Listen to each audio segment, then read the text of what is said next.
Hello coders, welcome to another episode of the How to Code Well podcast. Today we're going to be talking about WordPress and how to get your WordPress site off of PHP 7.4, because a stat that has surprised me is that 47% of WordPress sites are on PHP 7.4, and yet 59% of WordPress sites are on version 6.3 of WordPress, and 6.3 of WordPress is PHP 8 beta ready.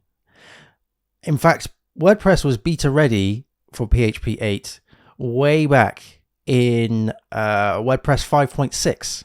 So this 59% of all WordPress sites that are on WordPress 6.3, they could be bumped up to PHP 8. We're going to be talking about what the beta in air quotes means. We're going to talk about how one does an upgrade of WordPress. I want to talk about WordPress because there was a couple of comments in my last PHP podcast which kind of ruffled a couple of feathers perhaps.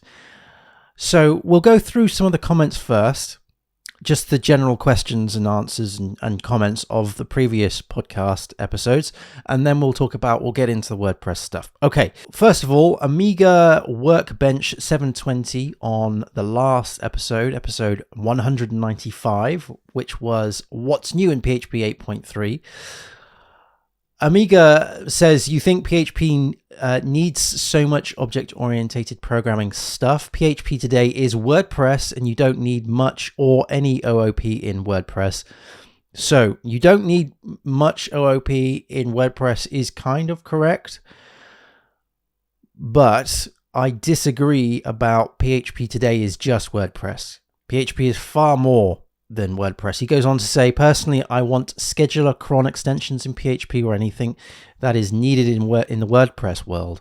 WordPress is huge in terms of the PHP ecosystem, so you can't dismiss WordPress. Personally, I want to get a scheduler cron extension in PHP or anything that is needed in the WordPress world. So for those kind of things, I would perhaps use things like SQS, AWS services for sending messages and using sort of like maybe an event sourcing sort of architecture, and writing my own cron based stuff. And perhaps I wouldn't even deal with that in PHP. I would probably just have that in a Docker image somewhere that dealt with cron jobs, and maybe hooked into Symfony, the Symfony console that fired off those cron jobs if it was in PHP. He then goes on, I say PHP is much, much more than WordPress. And then the chat goes on to say, let's be real, numbers don't lie. People should realize that PHP is WordPress, and that is not a bad thing. It's not a bad thing. I totally agree with that.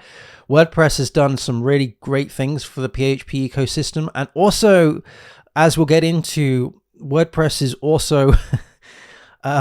it's a big beast. It's a big beast. And along with that big beast comes along a lot of third-party plugins and so forth. And so it's got a big weight that needs to be moved whenever the versions upgrade. We'll get into that in a minute. So realistically, for proper web application backend, everyone should choose Python, and in my opinion, better learn Vue or React instead of going deep into PHP or its frameworks. Again, I disagree with that, because with PHP, with their frameworks and the way PHP is going with PHP 8.3, PHP 8.x, I guess, it's becoming far more type safe. It's becoming far more pleasant to use compared to what it was back in the 5-6 days. And for me, it's making my life as a PHP developer working on these specialist applications. And I say specialist like they're niche or unique. They're not. There are loads of these things out there. Loads of clients have PHP sites that use ecom, and it's making those, building those, developing those a lot easier, because PHP is maturing, and so are those systems maturing at the same time. I want to go on to another comment. So this is in the Hamza Shah 9529 says, superb buddy on the PHP CLI tutorial.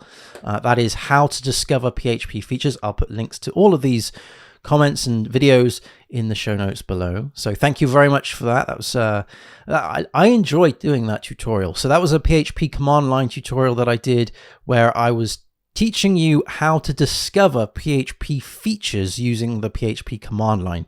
Very, very awesome thing to learn.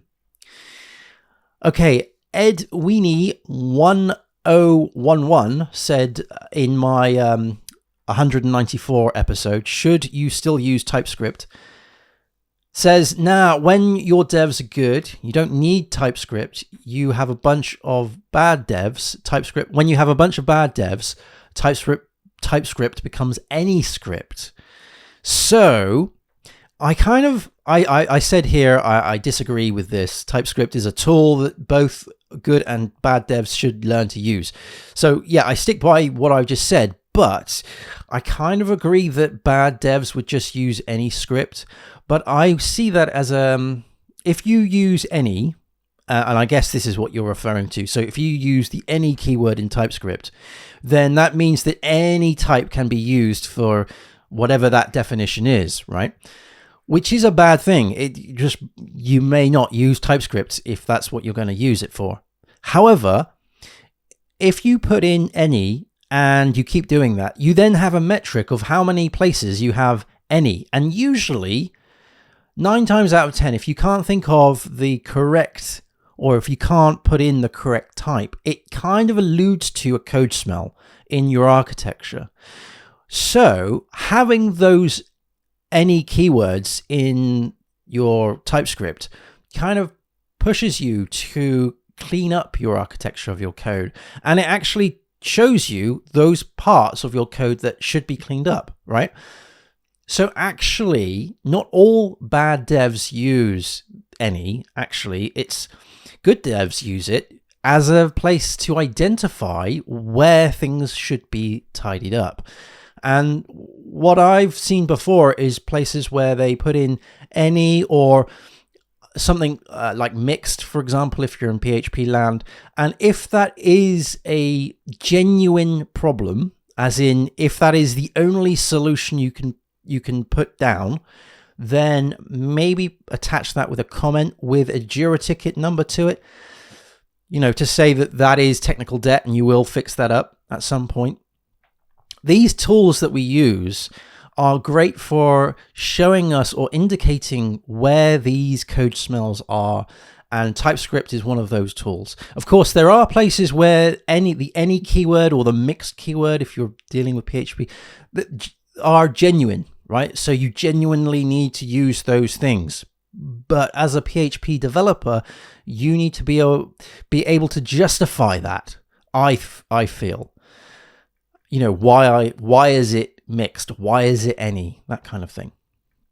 So on your rainy days, you could go through your architecture and find out how many places you have any in your code, and then see if you can fix that up.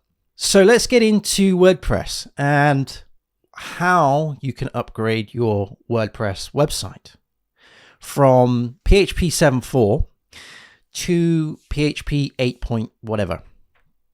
And PHP 8.3 is coming out in November. So it's a good time to jump on the PHP 8 bandwagon.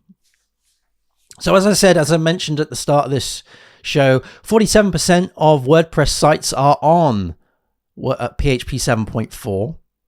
And 59% of WordPress sites are on WordPress version 6.3, and WordPress 5.6 was able to be PHP 8. Now they say beta. What on earth does beta in the WordPress world mean? When you speak to clients and say, I'm going to put some beta software on to your application, they run a mile, and quite rightly so. But in terms of WordPress, it's a slightly different kettle of fish. And that is partly because, WordPress has something in the region of 60,000 plugins. And so you can't push WordPress to run off of PHP 8.1, 8.2, 8.0 if the majority of your plugins of WordPress, the majority of those 60,000 plugins don't run off of PHP 8 point whatever. So even if you're not using any plugins of WordPress, or even if you're using plugins of WordPress that have already been upgraded to PHP 8, you're still having to use WordPress that has this label of beta on it for PHP 8. And this is a conversation that you have to have with your client, because you kind of have to do this educational piece. And it's like, yeah, but we don't use these plugins that are only for PHP 7.4. Maybe they've just died in PHP 5.6 land. Maybe they've been rebuilt. But because the whole WordPress community just doesn't have the time to audit and push these plugin authors to upgrade their stuff, then they are forced to have this beta label on. Until the majority of those plugins are PHP 8 plus, then they have to have this beta label, which means that I don't want to say the majority of, but I would imagine most people can have PHP 8 on their WordPress sites. So that's what the beta means in the WordPress world. It's because of the majority of the plugins that they use. The WordPress core itself is pretty much good to go. You will get deprecations, you will get warnings. But there are things that you can do before you do the upgrade to ensure that your application runs stably. Stably, is that a word? So the first thing I would do, and this ties very close to upgrades of the PHP version, is getting off of shared hosting. Usually what happens is when PHP upgrades happen, you also start looking at where your site is hosted. Now, if you're on shared hosting, then perhaps your hands are tied, because it's shared hosting, and the shared hoster, the hosting company, is going to use the smallest version that they can possibly get away with, because they have to deal with X amount of hundreds of sites. And you're just this one small site, or a site that they have to deal with. And so you have to upgrade your WordPress site along with everybody else. And that means that you are constrained, you're restricted. You don't have ownership over the PHP version. You may not even have ownership of the ini directories, ini directives of your settings. Maybe you have to just use whatever is available for that shared hoster. So the first thing I would do is see if you can get off of shared hosting, maybe buying it on a VPS, but keep it on the version of PHP that you're currently using on the shared hosting. And so it's more of a easier transition, right? But it means that once you're ready, you can bump it up to another version of PHP. And this is a great time to containerize your application. It doesn't need to be Docker, just containerize your app. That would be amazing, because then it's easier to change the version of PHP when you get to that. Now, listen, this is how I would upgrade any site, right? This doesn't have to be with WordPress. So what I would do, get off of shared hosting, own your own hosting platform, and then, or wherever you put the thing, own the box, right? Own the house in which you're living in, and then Dockerize it, containerize it if it isn't, right? Because then you can create an image that is the image that you currently need and the image that you want. And then you've got something to change and check. Also, make sure that you have sufficient tests on your acceptance tests, your unit tests, as many tests as you possibly can have that has the largest area covered, right? Acceptance tests are great for this. So use something like Cypress, which is the JavaScript testing framework, or perhaps some Selenium. just something that you can run a bunch of pages across, some user features, and just make sure that you have an early feedback loop when things go wrong, because you don't want to be discovering any bad things happening in production. Okay, so once you've got those things in play, we haven't even done any upgrading yet. Once you've got those things in play, it's time to work out whether or not you can or cannot upgrade to a different version of PHP. One thing I would focus on is to upgrade WordPress. So if you're one of these sites that are still using a very old version of WordPress, then I would try and upgrade WordPress as much as you can. Now, this is going to have to be a bit of a trade-off between the WordPress core and the plugins. So you have to make sure that your plugins are up to date. So perhaps you need to go through a cycle of updating your plugins and then updating WordPress, updating your plugins, then updating WordPress, updating your plugins, and then updating WordPress. In terms of the agileness of all of this, you probably need to do some proof of concepts. You need to do some spikes. You need to determine whether or not these things can happen and the order in which you can do it. Don't just go, okay, we're going to upgrade from WordPress, I don't know, 5.6 all the way up to 6.3, just like this, and not even consider the impact you may have with your plugins. You also need to take a look at the version compatibility of your databases as well, and see if they need to be upgraded. And also throughout all of this, back up everything. Okay, then what you can do is use things like Rector. Okay, so Rector will check if you can upgrade to different versions of bits and pieces, and will offer you suggest changes that you have to do. What I would suggest you do is run that across your custom code, and then also run that across the WordPress core. All right, don't just believe that they're putting out that this version of WordPress can run on WordPress 8. Discover that for yourself. Make sure that you have that green tick in your command line. There's also other things that you can use. So PHP compatibility checker, right? So that's PHP code sniffer with the PHP compatibility check. I think it's a plugin. And that's really helpful because that will then check your code against PHP breaking changes. So that's really, really helpful. Whilst you're getting on with this, and I know I'm not really giving much of a timeline. It really depends on the project as to, like, you know, when you do these things in which order. But you want to make sure that you are looking at your plugins and you're looking at your themes and you are making conscious decisions as to, do I really need this? Or is this a plugin that I installed 2 years ago and we don't actually use? Or in fact, actually, we could build that ourselves. Have those decisions, have those talking points, right? Because now is the time to really minimize the footprint of your application. The smaller the footprint of your application, the smaller the amount of code that you need to upgrade. And we're talking about WordPress here, so we're talking about other people's code, not just yours, because it's plugins, it's themes. And another thing that I don't understand when I see WordPress sites is why they have 10 themes installed and yet they're only using one. I mean, come on.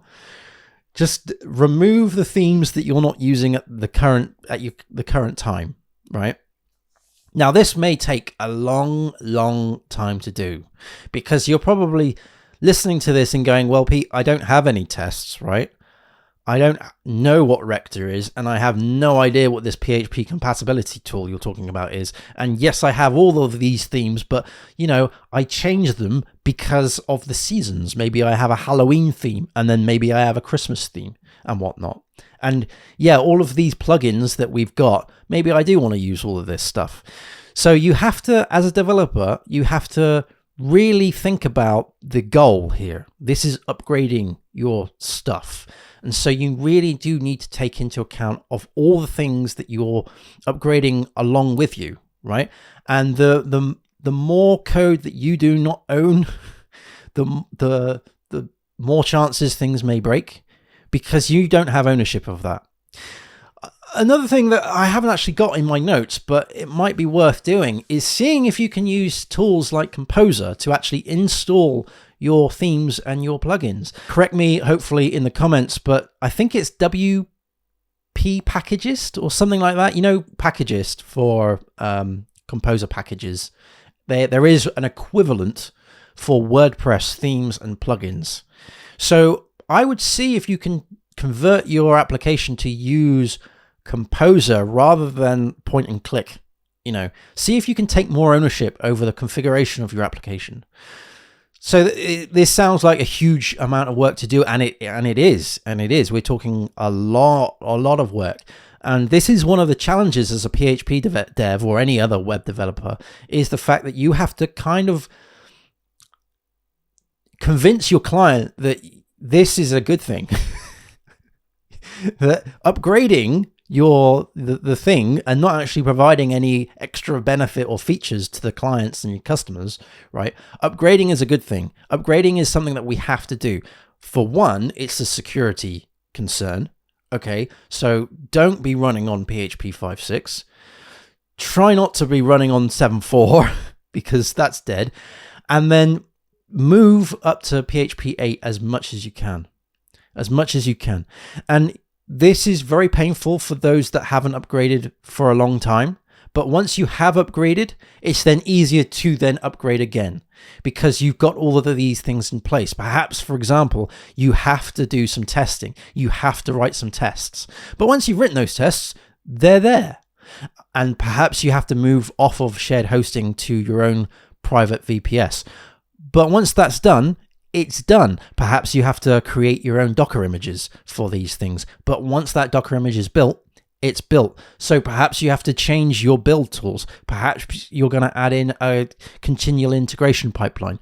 Perhaps you're going to be looking at reducing the amount of plugins and themes you've got. All of this is time consuming. You have to come up with proof of concepts. You have to come up with spikes. You have to come up with some sort of investigations. But once that's done, it's done. And you end up with a nice lightweight application that can be upgraded easier again.